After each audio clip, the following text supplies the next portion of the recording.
અરવલ્લી જિલ્લામાં બંધારણના ઘડવૈયા ડોક્ટર બાબા સાહેબ આંબેડકરની 135મી જન્મ જયંતિની શ્રદ્ધાપૂર્વક અને ઉત્સાહભેર ઉજવણી કરવામાં આવી રહી છે।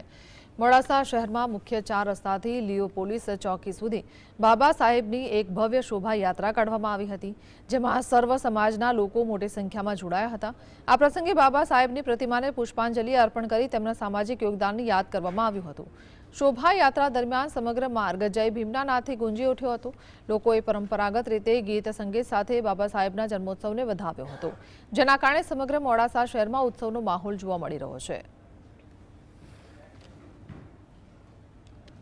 બાબા સાહેબ આંબેડકરની 135મી જન્મ જયંતિનું આયોજન કરેલું હતું અને સર્વ સમાજે રેલીમાં સાથ સહકાર આપ્યો અને હર્ષ ઉલ્લાસથી આખા ગામમાં રેલીનું જબરજસ્ત આયોજન થયું। ડૉક્ટર બાબા સાહેબ આંબેડકરની 135મી જન્મ જયંતિ નિમિત્તે મોડાસા નગર આગુ સર્વ સમાજના તમામ ભાઈઓ અને બહેનો રેલી સ્વરૂપે પ્રસ્થાન નગરપાલિકા પ્રમુખશ્રીએ કરાયું।